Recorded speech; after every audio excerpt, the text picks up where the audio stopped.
Assalamualaikum warahmatullahi wabarakatuh. Baik, di sini kami akan mempresentasikan tentang penerapan metode Quality Function Development atau QFD untuk menangani non-value added activity pada proses perawatan. Baik, di mana kelompok kami terdiri dari Mas Restu Faidin, terus saya sendiri Tovalwi Apriandi, ada Mas Satria dan ada Mas Hadid. Baik, untuk abstrak adalah identifikasi modus kegiatan yang tidak memiliki nilai tambah, merupakan upaya strategi untuk meningkatkan produktivitas perusahaan. Untuk itu, dalam penelitian ini dilakukan penerapan host of quality untuk mencari usulan pencegahan terulangnya waste dalam kegiatan pemeliharaan. Untuk mencapai hal tersebut, integrasi metode FMEA dan Hauki diterapkan. QFD atau Quality Function Development adalah terjemahan dari satu set prioritas kebutuhan pelanggan secara subjektif ke dalam satu set tingkat sistem selama proses konseptual sistem desain. Menurut Chehen pada tahun 1995, Host of Quality adalah suatu kerangka kerja atau pendekatan dalam mendesain manajemen yang dikenal sebagai Quality Function Development. Di dalam Hauki terdiri dari beberapa bagian, yaitu A. Kebutuhan dan keinginan pelanggan, B. Matrik perencanaan, C. Respon teknis, D. Hubungan pengaruh persyaratan teknis terhadap kebutuhan pelanggan. Yang E. Matriks persyaratan teknik, urutan tingkat kepentingan dan target untuk persyaratan teknik. Yang terakhir E. Korelasi respon teknis. Selanjutnya akan dijelaskan oleh Mas Satria. Baik, terima kasih. Untuk tipe-tipe pemborosan atau waste, merujuk pada sistem produksi Toyota, berbagai tipe pemborosan waste adalah sebagai berikut.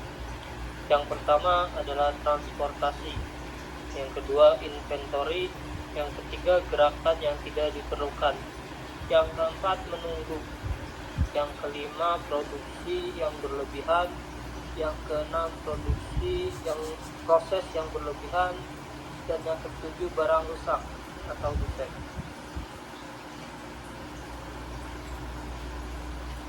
Slide selanjutnya, metode failure model dan efek analis. FMEA adalah suatu cara atau suatu proses yang mungkin gagal memenuhi suatu spesifikasi, menciptakan cacat atau ketidaksesuaian dan dampaknya pada pelanggan bila model kegagalan itu sudah dicegah atau dikoreksi. Risk Priority Numbers in FMEA. Metodologi Risk Priority Number atau RPN merupakan sebuah teknik untuk menganalisa risiko yang berkaitan dengan masalah-masalah yang potensial yang telah diidentifikasi selama pembuatan. Diagram alur penelitian. Yang pertama start, yang kedua perumusan masalah, batasan masalah, data dilengkapi. Jika data tidak dilengkapi, maka kembali ke batasan masalah. Jika data sudah dilengkapi, lanjut ke FMEA, terus ke Host of Quality A, terus ke Waste Kritis atau WPN, selanjutnya analisis, dan yang terakhir kesimpulan. Selanjutnya akan dijelaskan oleh Mas Hadid.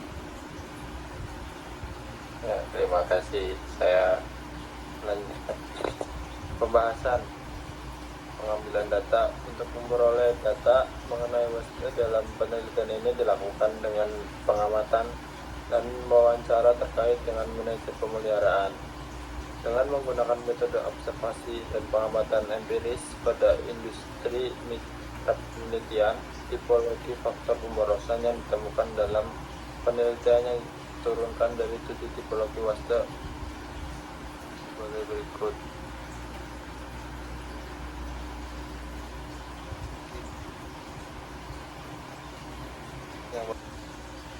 Dari tabel di atas dapat dilihat hubungan antara tipe waste modus waste dan kemungkinan penyebab kejadian waste. Sebagai misal, untuk kategori waste defect atau cacat dengan modus ketidaksempurnaan dalam melakukan pemeliharaan, kemungkinan penyebabnya adalah kesenjangan pengetahuan atau skill antar staf pemeliharaan, ataupun karena pemerintah pekerjaan yang tidak jelas yang menyebabkan terjadinya ketidaksempurnaan pemeliharaan, ataupun terjadi karena disiplin pegawai yang rendah.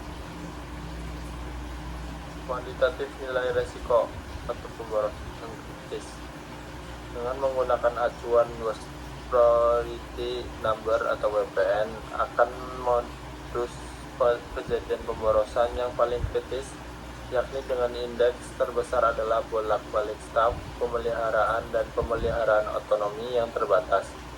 Pemeliharaan otonomi di sini diartikan sebagai inisiatif untuk melakukan pemeliharaan saat bekerja. Selain itu, dari studi kasus penelitian ini, modus pemborosan penggunaan air dengan indeks WPN sebesar 9 merupakan indeks pemborosan yang dianggap paling kecil dampaknya. Model partial house of quality dari studi kasus penelitian. Dalam studi kasus ini, 3 modus waste kritis akan diambil sebagai contoh, yakni modus bolak-balik staf atau W1, pemeliharaan otonomi yang terbatas atau W2, dan duplikasi data-data pemeliharaan atau W3. Dengan pertimbangan ketiga, waste memiliki indeks RPN yang tertinggi di antara modus waste lainnya, sehingga dianggap paling kritis. Yang selanjutnya akan dibacakan oleh Mas Restu Kaisi. Baik, terima kasih. Saya lanjutkan ya. Sebagai yang merupakan metode GFD untuk mengatasi terjadinya waste, tentu saja penelitian ini memiliki tingkat validitas yang meningkatkan dengan penerapan pada studi kasus yang lain. Namun demikian, studi ini memberikan gambaran tentang bagaimana cara menerapkan GFD dan integrasinya dengan FMEA untuk mengkaji pemborosan dalam pemeliharaan mesin. Dan berikutnya, kesimpulan. Beberapa kesimpulan yang dapat ditarik dari penelitian ini adalah sebagai berikut.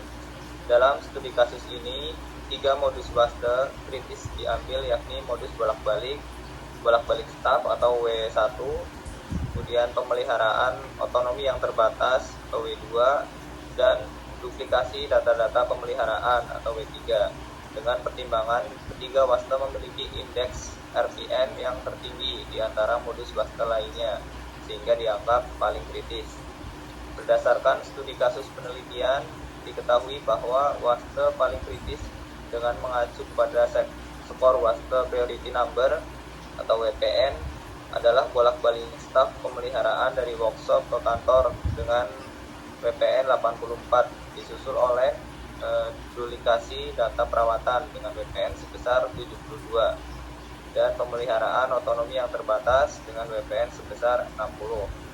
Dengan mengkorelasikan antara pemborosan kritis dan manajemen responden, didapatkan bahwa prioritas target untuk perbaikan adalah pada aspek sumber daya manusia dengan skor improvement target sebesar 48. Demikian presentasi dari kelompok kami, kurang lebihnya kami mohon maaf. Terima kasih. Assalamualaikum warahmatullahi wabarakatuh. Waalaikumsalam warahmatullahi wabarakatuh.